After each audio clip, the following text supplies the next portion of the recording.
चलिए आज मैं क्लास में आपका बात करता हूँ। एक न्यू चैप्टर ले रहा हूँ, नॉन प्रॉफिट ऑर्गेनाइजेशन।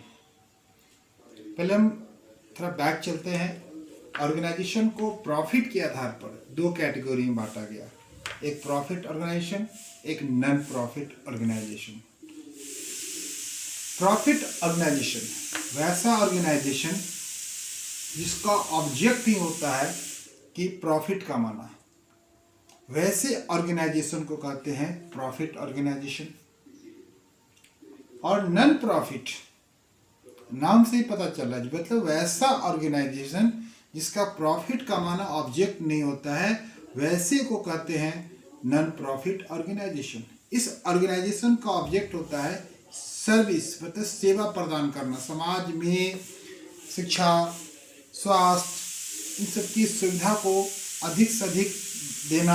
ऐसे ऑर्गेनाइजेशन को कहते हैं नॉन प्रॉफिट ऑर्गेनाइजेशन। इसीलिए मैंने आपको अपना बोर्ड पर देख रहे हैं, ऑर्गेनाइजेशन को मैंने दो कैटेगरी में बांटा, ये basis of the profit, profit organisation और नॉन प्रॉफिट ऑर्गेनाइजेशन।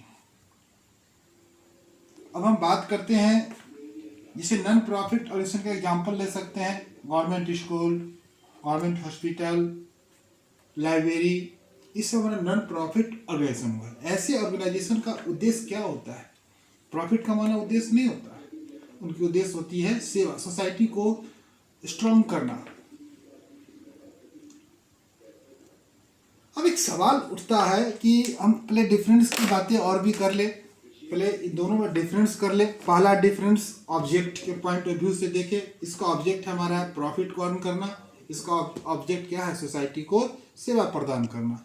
दूसरा हम बात करते हैं कि यहाँ जो रिजल्ट होता है प्रॉफिट ऑर्गेनाइजेशन में, हम उसे फाइनेंशियल रिपोर्ट को कह सकते हैं। रिजल्ट कहने का मतलब फाइनेंशियल रिपोर्ट। यहाँ हम नेट प्रॉफिट या नेट लॉस, प्रॉफिट होते हैं शुद्ध नेट प्रॉफिट, नेट लॉस के रूप में इसको रिप्रेजेंट करते हैं। यही चीज नॉन प्रॉफिट ऑर्गेनाइजेशन में हम फाइनेंशियल रिपोर्ट को सरप्लस या डिफिट के रूप में रिप्रेजेंट करते हैं। मैं एक और बात करना चाहता हूं, आपने करके भी आए होंगे। प्रॉफिट ऑर्गेनाइजेशन के द्वारा trading account, profit and loss account, balance sheet ये बनाए जाते हैं। नॉन प्रॉफिट ऑर्गेनाइजेशन में हम अकाउंट की बातें आगे बताएंगे, जिसे हम receipt and payment account, income and expenditure account और बैलेंस शीट बनाते हैं।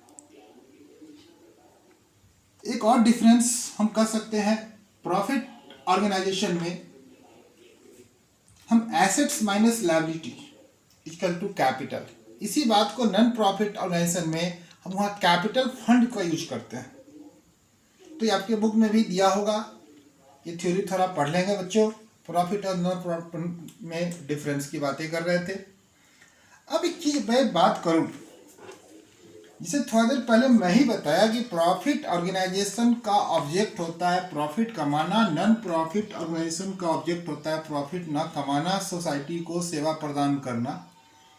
ये ऑर्गेनाइजेशन कैसे चलते हैं? उस क्या ऑर्गेनाइजेशन में काम करने वाले व्यक्ति फ्री ऑफ कॉस्ट काम करते हैं? यहां तो समझ में आया कि अपने कस्टमर से पैसा लिया, कस्टमर को सर्विस दे रहा है, बट हम यहाँ जो सर्विस देता है उस सर्विस के कॉस्ट के बराबर अपने कस्टमर से रिलाइज नहीं करता है।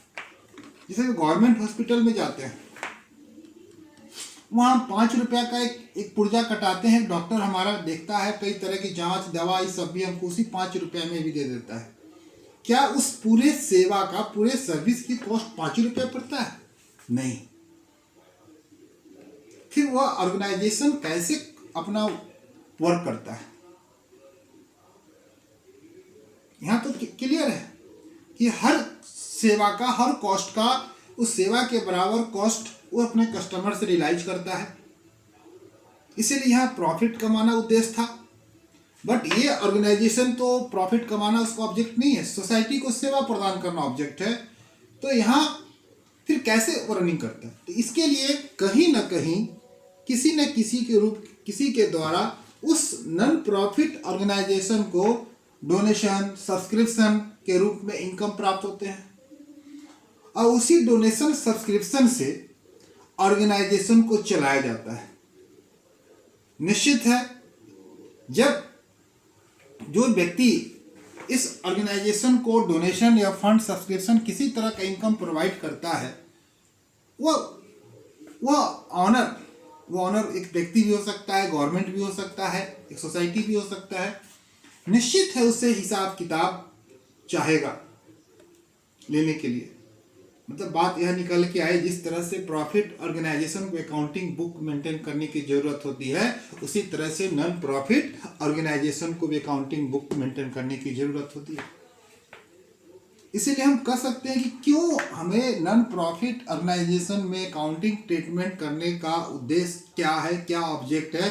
तो पहला कह सकते हैं कि फंड, जो इसको फंड मिला कहीं से भी, उस फंड का सही रूप से उपयोग हो, जिस पर्पज से मिला उस पर्पज से उसका यूटिलाइजेशन होना चाहिए, उस फंड पर कंट्रोल भी होना चाहिए। और हम वर्ष के अंत में, मैं बताया कि नॉन प्रॉफिट ऑर्गेनाइजेशन भी प्रॉफिट ऑर्गेनाइजेशन के तरह भी अपना फाइनेंशियल रिपोर्ट तैयार करते हैं। तो अकाउंटिंग बुक को मेंटेन नहीं करेंगे तो फाइनेंशियल रिपोर्ट कभी बना नहीं सकते हैं। कहता है कि हमको फाइनेंशियल कंपेयर करना हो, फाइनेंशियल कंपेयर करने के लिए भी हमें अकाउंटिंग बुक की जरूरत होती है।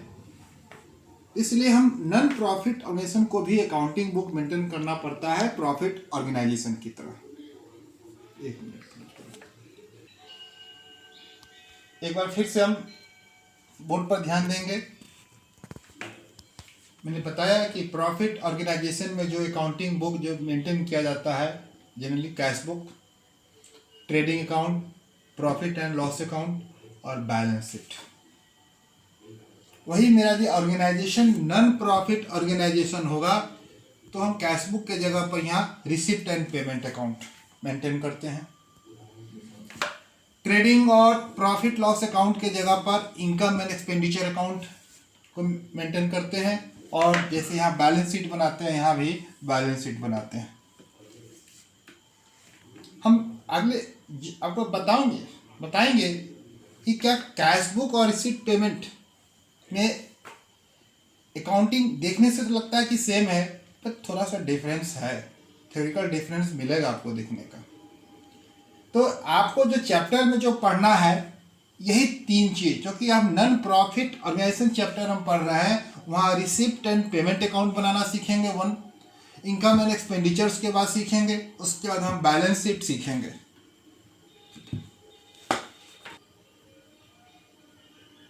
कैश बुक और रिसिप्ट एंड पेमेंट में डिफरेंस, पहला डिफरेंस तो आपको बोर्ड पर देखने से पता चल रहा है कि profit organisation cash book accounting maintain करते हैं और non profit organisation prior receipt and payment account को मेंटेन करते हैं। हम दूसरा डिफरेंस की बात करें, cash book date by date transaction किए जाते हैं, रिसिप्ट एंड पेमेंट में कोई डेट बाय डेट ट्रांजैक्शन नहीं किए जाते हैं। कैश बुक के हम डेबिट भाग को जब बनाते हैं तो उसके कह सकते हैं कि बाएं वाले भाग को डेबिट साइड, दाएं वाले भाग को क्रेडिट साइड कहते हैं। यही चीज रिसिप्ट एंड पेमेंट में हम बाएं वाले भाग को, लेफ्ट साइड को रिसिप्ट और दाएं वाले साइड को क्या पेमेंट के रूप में यूज करते हैं।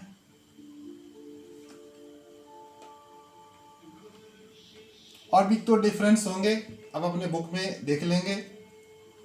अब मैं आगे बात करते हैं कुछ, चलिए बात करते हैं। हम लोग फाइनेंशियल स्टेटमेंट बना रहे हैं और फाइनेंशियल स्टेटमेंट को बनाने के लिए एक बड़ी इंपॉर्टेंट टॉपिक है, उसको पहले समझना चाहिए। ये आपको 11th में भी पढ़ना था, आप वहाँ फाइनल अकाउंट पढ़े थे। अब मैं थोड़ा देर पहले बताया कि profit organisation trading account, PL account, balance sheet बनाते हैं और non profit organisation income expenditure, receipt payment और बैलेंस शीट बनाते हैं। हम इस ये बड़ी इंपॉर्टेंट टॉपिक है, इसको समझे पहले, तब इसको आगे बाद में बनाने की बात हम करेंगे। कह रहा है कि एक्सपेंसेज या इनकम, मैंने एक साथ दोनों इसलिए लिखा हूँ, एक्सपेंसेज ऑब्लिक इनकम। इसको नेचर के आधार पर दो कैटेगरी में बांटा गया है, रेवेन्यू और कैपिटल। पहले इसको समझेंगे कि रेवेन्यू और कैपिटल में क्या डिफरेंस है। कहता है रेवेन्यू जिसका नेचर रेकरिंग हो, जो हमारे लिए वैसा एक्सपेंसेस चाहे वैसा इनकम जो बार बार होते हैं, रिपीट होते हैं, नेचर होते हैं उसका, वैसे को हम लोग रेवेन्यू कहेंगे। और वैसा जो नॉन रेकरिंग नेचर का हो उसे हम लोग क्या कहेंगे, कैपिटल। जैसे हम बात करें, अब मैं कुछ एग्जांपल समझा रहा हूँ। न्यूज़पेपर, अब न्यूज़पेपर हम बार बार खरीदते हैं, ये वाले रेवेन्यू हो जाएगा। बट बिल्डिंग क्या हम बार बार खरीदते हैं? नो, वो क्या हमारा होगा, कैपिटल होगा। फैन हमारे लिए क्या होगा, कैपिटल होगा। बट फैन का जो बिजली बिल आता है, वो बिजली बिल क्या आता है बार बार, वो हमारा क्या होगा, रेवेन्यू नेचर। तो इस चैप्टर को मैं एकदम क्लियर कर देता हूँ। समझने से पहले इस चैप्टर को अच्छा से समझना है, तो आपकी कॉन्सेप्ट क्लियर होना चाहिए कि हर अकाउंट के बारे में वो रेवेन्यू नेचर है कि कैपिटल नेचर है।